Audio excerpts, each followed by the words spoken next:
Hey guys, welcome to the Street Parking Pregnancy Tips First Trimester edition.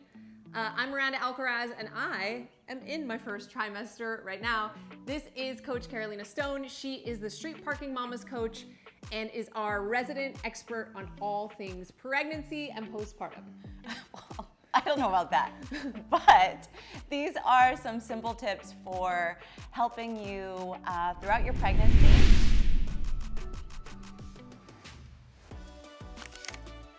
Okay, so for me, this is pregnancy number 3. The fatigue is something that cannot be explained until you've been through it yourself. The exhaustion. I'm not somebody who gets super nauseous. I've had a little bit more with this one, but I can totally see how it's hard to motivate to go in your garage or your living room or the gym or whatever and to move just because of how you feel. And usually you're not expecting that so quickly, so early in your pregnancy. Yeah, so the first question that we get usually isn't even about the actual workouts themselves. It's about how do I even get out the door to do that? So some things that we really love to recommend are, one, just removing all of those barriers that keep you from working out. So keep it simple. Like, you don't even have to put on your shoes. Let go of all of the stuff. So no shoes, you don't even have to put on your regular workout clothes. You can wear your sweats. I mean, let's be real, it's very likely that your normal clothes are probably pretty uncomfortable right now. You don't even need a clock or equipment. So we've got lots of body weight or travel workouts that are great options for this time when you just need to move. One great way to get moving and get some motivation and create some momentum for workouts is to just start with walking. It's a really great tool and often it's a more comfortable way to move.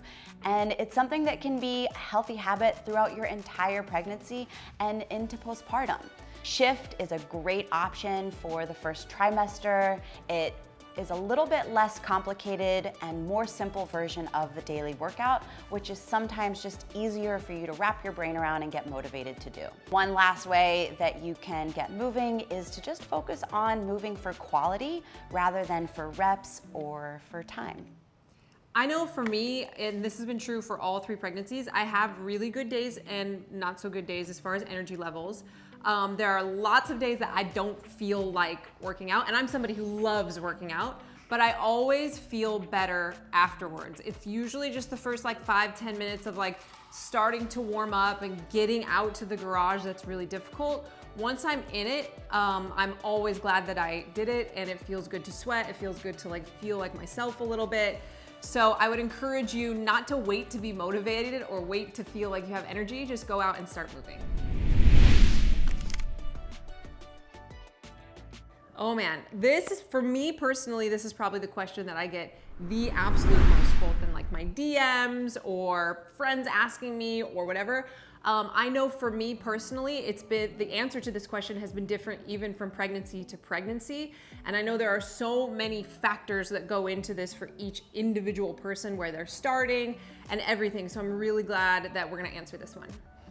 Yeah, so really there are so many variables to consider, things like what your history and experience is coming into this pregnancy, any complications or health history factors that we need to keep in mind, what your goals are, what your needs are. So all of those things are something that we would want to assess on a one-on-one basis, but in general, it's always gonna come down to measuring the risk versus the reward.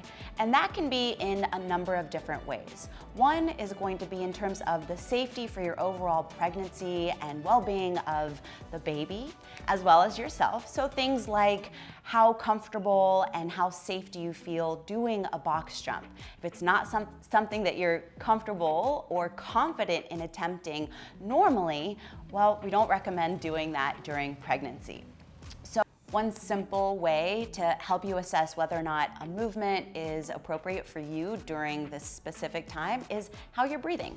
So when you're pregnant, you want to use your breath as a gauge for your physical exertion, your heart rate, fatigue, that kind of thing, but also for your ability to control the pressure in your core and on your pelvic floor. So if you have to suck in your belly or bear down to complete a movement like a heavy squat or even something as simple as a push-up. That's probably a sign that you should adjust or adapt the movement somehow. Maybe you change the weight, the number of reps, maybe you change the incline that you're doing the push-up from or the elevation that you're doing a push-up from. It doesn't mean that you have to stop completely, but it's just good feedback from your body about how well you're managing that pressure.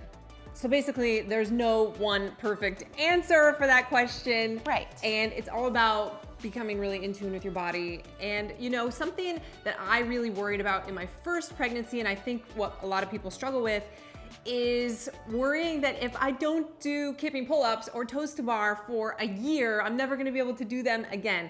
I can promise you that there are tons of ways to continue to train and stay strong while you're pregnant and early postpartum and not lose the fitness that you think you're going to lose. So use those mama modifications and be smart about it and know that that stuff will come back and you don't need to worry about it. I think people also worry about feeling kind of left out. I know that was something that I dealt with.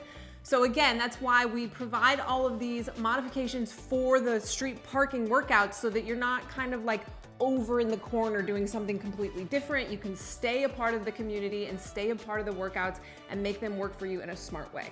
Yeah, absolutely. Hopefully you get to be creative with your workouts and you'll find that sometimes they're just as challenging or even more.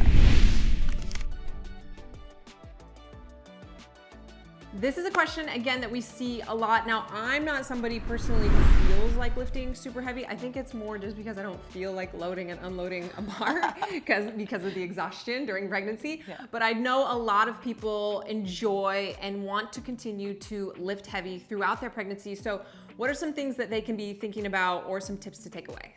Yeah, I think that some really common and kind of outdated advice that a lot of people unfortunately get is don't lift anything over 20 pounds. Well, the reality is that, you know, if you have a toddler, your toddler is probably over 20 pounds, or carrying in a bag of dog food is probably more than 20 pounds. So how do we lift heavy safely and in a way that is going to help us now and in the long term? It really starts with kind of defining what heavy is, and that's going to be so different for each person.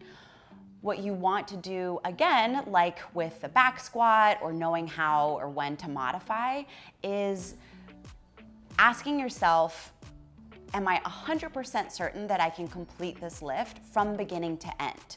So not just getting the bar overhead or not just pressing the bar up from your chest on the bench, but can you lower it with control? Or do you know how to get out of the path of the bar if you needed to? Are you 100% confident that you won't need to bail on the lift? Those are some really good questions to ask yourself. And if there's any doubt in your mind, then it's really just not worth it. Now, another good test, like before, is how you're breathing. If you have to hold your breath or bear down, those are some good strategies sometimes to complete some lifts, but not during this time.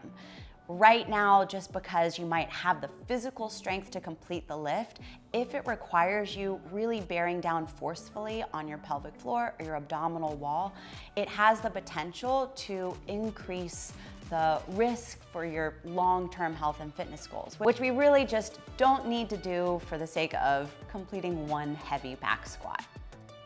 I think with this one, once again, and with any time you're wondering about customizations or what's appropriate for me, avoid comparing what you're doing to what you see other people doing in the community on Instagram.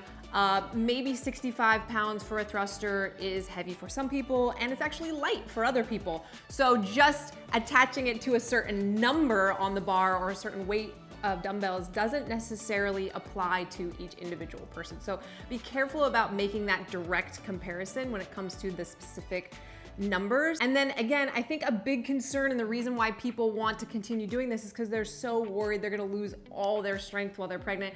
I can promise you that you can do a lot with some body weight air squats, a lot with some sled pulls and some things like that and maintain a lot more strength than you would think. If you are in your first trimester and you have attempted to work out at least a little bit, you probably noticed that from the day that you got 2 lines on that pregnancy test or the plus sign, that all of a sudden it felt like you were completely out of shape. Your heart rate gets high way faster than normal. First of all, what's up with that? And then is that something that people should be concerned about and should be monitoring at all? Yeah, it's like sometimes you get out of breath just going up the stairs and you're like, wait a second, I just did this. I got out of breath just asking you that question. Yeah, so really your body is exerting a ton of energy early on in pregnancy, and your heart in particular is having to work through to pump a whole lot more volume of blood. So it's really, really normal for you to feel out of breath or for your heart rate to go higher faster. It was pretty common information to monitor your heart rate or to keep your heart rate below a certain number all the way up until the 90s, really. In 1994, the ACOG removed the recommendation to keep the heart rate less than 140 BPM because it was found that tracking heart rate during exercise was not effective. However, a lot of OBs and midwives around the US and the world in general are still in the practice of measuring heart rate or using that for their recommendations for how much or how quickly you should move. We always recommend checking with your healthcare provider, but the most current recommendation is to focus on what's called the perceived rate of exertion. This is similar to your ability to monitor, control, and adapt your own breath, posture, and performance at any given moment during exercise. So you shouldn't feel out of control or unable to catch your breath or so fatigued that your posture, form, or technique starts to break down. And again, this is going to be very personal for how quickly you're moving in a workout or what you're doing and how it impacts you. One rule of thumb that I like to use during my pregnancies is, could I hold a conversation? Could I talk right now? Am I gonna have to lay down immediately after I finish the workout? And I try to prevent myself from getting into that zone where I'm no longer coherent enough to stay upright and be able to chat. So I've even noticed in the past 5 years of my personal pregnancies that we're doing a much better job in the fitness industry of putting information out there, of encouraging pregnant women to continue moving. And now we're moving on to the side of too much information and trying to add in too many different things. And I mean, we were just talking about earlier how exhausted we are, and now thinking about adding in a bunch of stuff on top of our regular workouts. So what's your take on this question? Well, I think in general, there is no magic movement or exercise or program or anything like that that is going to guarantee any particular type of birth experience or postpartum outcome. You can't outwork your way through an easy labor. We know that exercise and movement in general is really, really important for your overall health and well-being, but there is no magic quick fix. We love using pregnancy as an opportunity just to explore some different habits or different ways of moving. Things like incorporating new mobility exercises or breathing exercises, even shifting your mindset in preparation for birth and postpartum.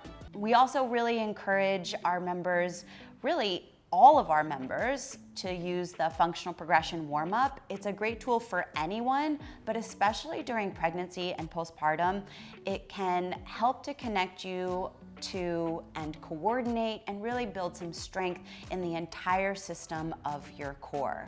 I think especially in the first trimester, the most important thing that you can be doing is, like you said, that mindset shift. You're not gonna be feeling too different other than a little bit tired and maybe nauseous in the earlier stages of your pregnancy. But before you get into having the big, huge belly and really having to modify and customize, shifting your mind from your workouts being just about you and about your fitness preparing yourself to have your life and your body be about more, be about growing this baby, and it's not just about you, and now it's about keeping yourself and your baby safe and healthy. And for many of us, I know for me, especially in that first pregnancy, it was hard to let go of fitness being for what I was used to it being for, and now for it being something different for a short period of time. So use that first trimester to allow that natural shift to kind of happen, and remind yourself to think about, why am I doing this? What's the purpose? Where am I going? What are my goals for this pregnancy and postpartum?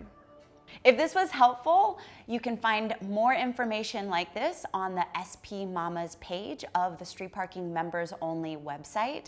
We have blogs, resources, tips from professionals like pelvic floor physical therapists or core and pelvic health specialists, as well as specific prenatal and postpartum maintenance videos, nutrition tips, and just tons more information, as well as a whole community of pregnant and postpartum women on our private Facebook group, just waiting to welcome you and join you in asking and answering all of these questions. And throughout my pregnancy, we're gonna be creating some workout demos to show you kind of how you might customize or modify a workout based on the stage of pregnancy that I am in at the time when we film them. So we can put some of what we've talked about today into practice and show how that actually applies to real workouts. You'll be able to find those workout demos and ideas for each trimester on the Street Parking website, the Street Parking YouTube channel, or the Street Parking public Instagram.